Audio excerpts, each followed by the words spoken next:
If you're looking for work-life balance, now is not the time. Now, I love the idea of work-life balance. I love the idea of your business and your entrepreneurial career fueling bigger purposes. But right now, there is a technology that is sweeping the world and it is going to profoundly transform everything. See, artificial intelligence has gone from early adopter to early majority. It's crossed the chasm. What we know, ChatGPT has gone from 50 million people per week logging in a couple of years ago to 1 billion people a week logging in every single week right now. And it's only growing from here. This technology is going to transform every industry. Every industry that relies upon computers or phones or social media or cloud computing is going to be transformed by this technology, which is basically every business, every industry. So imagine this, a tsunami is coming, the warning sirens are going off, and you've got a brief period of time to move your family to higher ground. And if you don't get them to higher ground, you will be disrupted by the tsunami. That is the level of urgency that you need to approach this, because you have a short window of time to get your business to be AI enabled before this disruption really wipes things out. Now, the payoff is that if you spend the next year, 2 years getting your business AI enabled, you will have work-life balance. You will have the type of business that can do things that previous business owners only ever dreamt of. With 5 to 10 people, you'll be able to have a massive profitable business that reaches people all over the world. You'll be able to stand out, scale up, make a big dent because of AI. But if you don't adapt to these changes in the next year or two, you're gonna have the opposite of that. You're gonna be highly disrupted and you're gonna be really disappointed with yourself that you did not treat this moment with more urgency. So I wanna walk you through some mental frameworks that are working for me and for my team that will help you to think about AI. Mindset shift number 1 is your business is already dead. You're already on borrowed time. It's over, it's game over. Now, what killed your business? I'll tell you what killed your business. Along came another business that was using AI to do 2 things. This other business was using AI to create speed to value. It figured out what customers wanted and it gave them what they wanted better, faster, and cheaper than your business. The second thing it did is it used AI to tell its story and to get in front of more eyeballs. So because it used AI to do those 2 things, it beat your business and your business got killed off as a result. Here's the good news. The good news is the business that disrupts your current business could be the one that you create. If you accept that your current business is dead and that you have to recreate it from the ground up as an AI first mindset business, you will be the one to disrupt your business. This has already happened to me once before and it was a good thing. During the pandemic, global lockdowns meant that I had to get rid of my offline training business and take it all online. As a result, our business is bigger, it grows faster, it's more fun, and we make more money than ever before. It was the best thing that ever happened to us, embracing that disruption and transforming as a result. So I want you to treat this moment as seriously as you would have treated the lockdown moment during the pandemics of 2020 and 2021. I want you to see this technology as something that's just as disruptive, even more so. And I want you to urgently see if you can rebuild your business as an AI first business. So pretend that your business is already dead. Imagine the type of company that disrupted it and become that company as fast as you can. Let me give you 3 examples how I'm doing this. Going into 2022, I had 3 agencies. I had SoTech,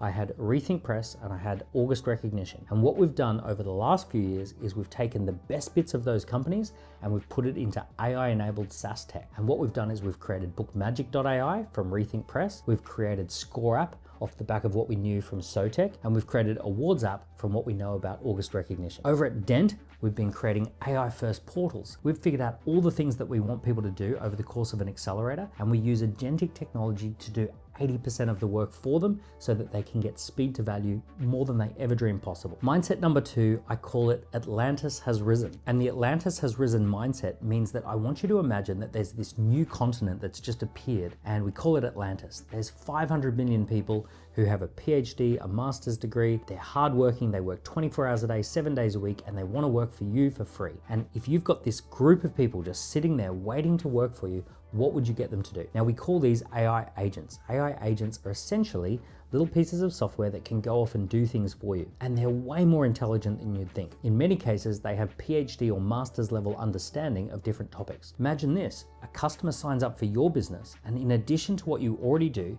you give them AI agents that do research, that help visualize data, that give them a plan for the future, all sorts of things that you would have previously only been able to do if you had free labor working remotely for your customers, you can now just build that into your offering. Imagine this scenario. Imagine you've got access to seemingly unlimited amounts of free labor. What would you get these people to do in order to add even more value than you currently do? Now, yesterday I was talking to the team at Newtonic, which is a drinks company, and we were saying, let's put a QR code on the can of drink. You buy the can of drink for like $3, and then you scan the QR code and a set of agents go off and start building your mindset focus routine. They start finding products and services that are relevant just for you. They track and measure your health and how much you're drinking and how much you're hydrating. They do all sorts of things just by scanning that QR code. Now, wouldn't it be cool that just by buying a drink, you actually get like PhD level health practitioners who go off and do stuff on your behalf, and it's all just for the cost of a can of a drink. Another example, over at Score App, we're building in tools so that rather than just simply collecting leads, the AI agents are going to be able to crunch the data, make suggestions, come up with plans. We're even setting up systems whereby we can create podcast episodes based off the back of your data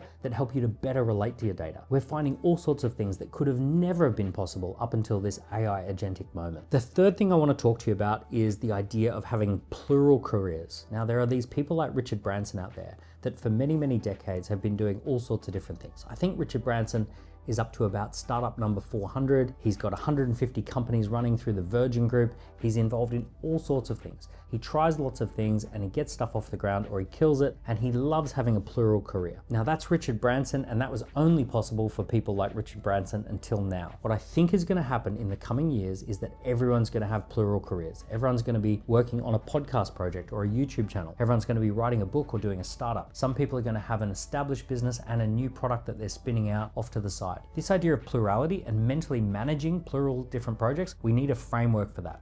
The framework that's working for me is what I call loops and groups. So what is a loop? A value creation loop is where you understand where you are in the value creation cycle. A value creation cycle goes through a few different phases: founder opportunity fit, minimum viable product, product market fit, go to market, scale up, and exit. This is a very established loop of value creation that Silicon Valley often use. Every business project that you're involved in will be somewhere on that loop. And then at the same time, there's groups. These are teams of people that you're working with. So early stage groups we call scout teams. This is 2 people scouting an opportunity. Then we have fire starting teams. This is 4 people getting something started. Core teams are 8 people who are making something work day to day. 30 people are scale up teams that are making it work at a bigger scale. So what we want to do is understand where are we in that loop and where are we within this group. And if you can mentally manage loops and groups, you can very easily have multiple things on the go. And in the near future, I think a lot of people are going to be doing that. Now,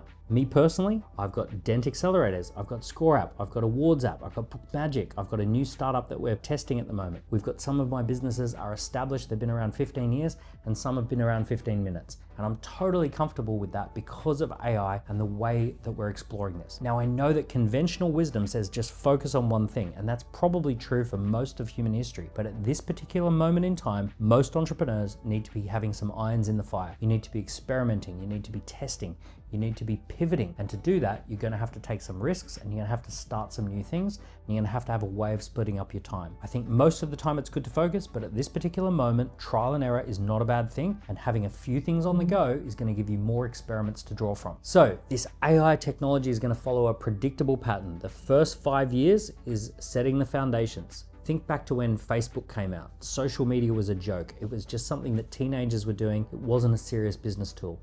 But then 5 years in, it started to become much more serious, and every business had to get on social media or get left behind. So we are now about 3 years into the ChatGPT revolution, and we're coming up on that 5 years really, really quickly. This is your window of the next couple of years to lay strong foundations for where the world is heading. Don't bury your head in the sand.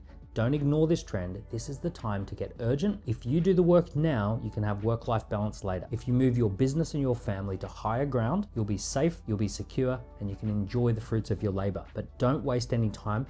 This trend is really moving fast. So get into it, start enjoying it, start embracing it. Use this technology to stand out, to scale up, and make a big dent in the universe. Leave me a comment below, give me a like and a subscribe, and I look forward to seeing you soon.